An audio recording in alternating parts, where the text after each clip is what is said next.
Trauma serial बड़े भैया के इस एपिसोड में आप देखेंगे कि अलमीर के पास आ जाती है जोया और आकर कहती है कि आपने मेरे भाई को बहुत तकलीफ़ दी है।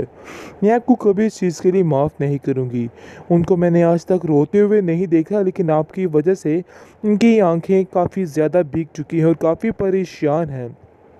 आप तो वैसे भी जानते हैं कि उनकी तबीयत ठीक नहीं रहती, लेकिन इसके बावजूद आपको इन सब बातों से कोई फ़र्क नहीं पड़ता है। बल्कि आप सिर्फ़ और सिर्फ़ अपनी ही धुन में लगी हुई हैं और अपने ही धुन में सारा कुछ कर रहे हैं। लेकिन जी, आप देखेंगे कि वो कहता है कि मुझे अब वाक़ई इन सब चीज़ों से कोई फ़र्क नहीं पड़ता है।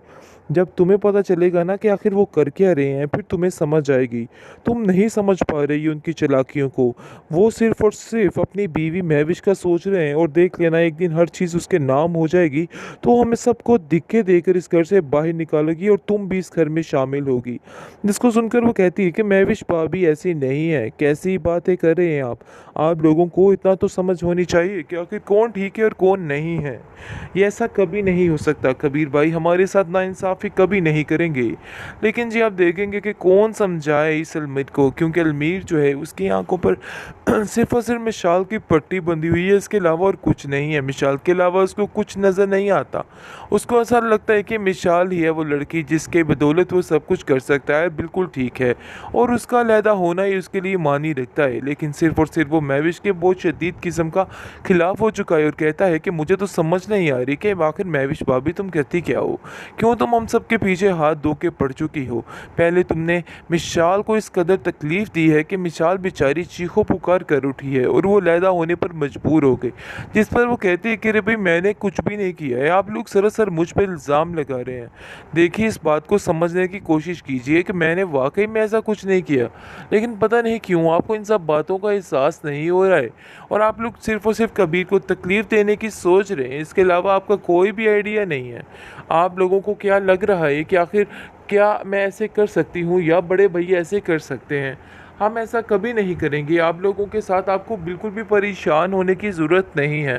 देखो, अभी भी अपना फ़ैसला बदल दो, सब ठीक हो जाएगा। मुझे इस बात का पूरा यकीन है। ज़्यादा देर तक ये लोग आगे नहीं जा पाएँगे। आप नहीं समझ रहे, जिसने आपका दिल दुखाया है ना, वो कभी खुश नहीं रहेगा। ये मेरा आपसे वादा है। खिलाफ हो चुकी है। इसके अलावा और कोई ये हरकत नहीं कर सकता है, क्योंकि वानिया बारी बारी हर एक को पकड़ पकड़ के सबके खिलाफ कर रही है और महाज खड़े कर रही है। खैर, आप देखेंगे कि बहुत जल्द इसकी सारी हरकतें सबके सामने आ जाएंगी। लेकिन फिलहाल ये काफ़ी ज़्यादा मिसाल को खिलाफ कर चुकी है, दूसरे नंबर पर अलमीर को खिलाफ कर चुकी है। अब इसका निशाना जो है वो फरी बन चुकी है। फिर फरी को छोड़ के ये आ जाएगी जोया की तरफ। लेकिन फ़िलहाल अभी ज़ोया काफ़ी दूर है, इसलिए उसकी टेंशन लेने की ज़रूरत नहीं है। दूसरी तरफ फरी काफ़ी परेशान हो चुकी है कि कहीं उसने कुछ गलत तो नहीं कर दिया, अपने बड़े भाई का दिल दुखाकर कुछ गलत तो नहीं कर दिया। लेकिन जी, आप देखेंगे कि बार-बार यही सोच उसका दिमाग ख़राब कर रही है। जैसे ही ज़ोया अपनी बहन को कॉल करती है, फ़ोन उसका कट करके बंद कर देती है।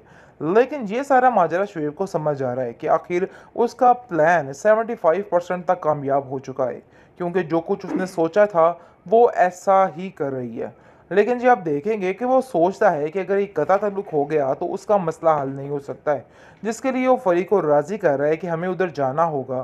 फिर भी वो बड़े भाई हैं, हमें उनसे जाके माफ़ी मांगनी होगी। उसको पता है कि अपने रास्ते को साफ करने के लिए उसको ये हम करना ही होगा।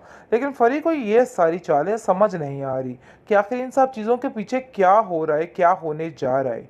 क्योंकि वो चाहती तो है कि वो जाकर अपने बड़े भैया से माफ़ी मांगे जो कुछ भी हुआ है, लेकिन उसको समझ नहीं आ रही कि शुरुआत किस तरीके से की जाए।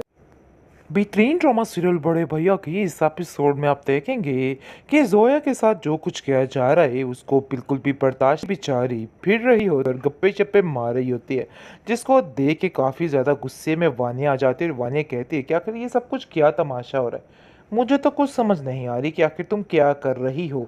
मैं तुम्हारी बड़े भैया से शिकायत करती हूँ, तुम जो हरकतें कर रही हो मुझे बिल्कुल भी पसंद नहीं है। जिस पर जोया साफ साफ उसको चिल्ला कर कहती है कि आइंदा से कभी भी मेरे मामलात में मत बोलिएगा। बड़े भैया मुझे बड़े अच्छे तरीके से जानते हैं, इसलिए उनके बारे में तो कुछ भी कहने की ज़रूरत नहीं है। तो बेहतर यही है कि आइंदा इस तरह की कोई भी बात मत की जाए। लेकिन जी, आप देखेंगे कि अलमीर के दिमाग में वानिया ने भरपूर तरीके से हर चीज़ को भर दिया है और दिमाग में डाल दिया गया है कि वाकई में बड़े भैया हर चीज़ को हड़प करने की कोशिश कर रहे हैं। ये इन सब की मिली जुली भगत है जो ये सब कुछ हो रहा है। बहुत ज़्यादा टेंशन हो चुकी है बड़े भैया के लिए, क्योंकि वो समझ चुका है कि नहीं, ये रास्ते ज़्यादा देर तक आगे नहीं जाने वाले, क्योंकि ये लोग उसको चैन सुकून से जीने नहीं देंगे। लेकिन जी आप देखेंगे कि इन करीब ही फैसला हो जाएगा कि वाकई में अलमीर को अलहदा कर ही देना चाहिए, क्योंकि अलमीर और मिशाल कतई इनके साथ नहीं रह सकते हैं।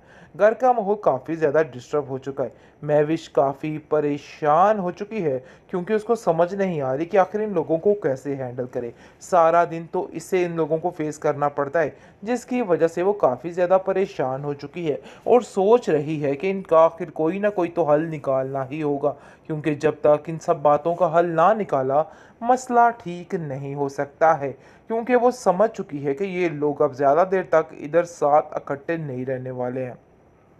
कबीर जो है वो साफ साफ कह देता है कि देखो जोया, तुम्हें किसी की बातों में आके डरने की ज़रूरत नहीं है।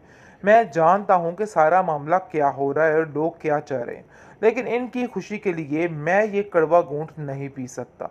लेकिन मैं भी करीब उसको समझाने वाली है ये बात कि हमें ये सब कुछ करना ही होगा। घर का माहौल काफ़ी ज़्यादा डिस्टर्ब हो चुका है, जिसकी वजह से महविश को ही कोई प्लान करना होगा। लेकिन जी आप देखेंगे कि दूसरी तरफ जैसे ही वानिया के हालात देखती है महविश काफ़ी परेशान हो जाती।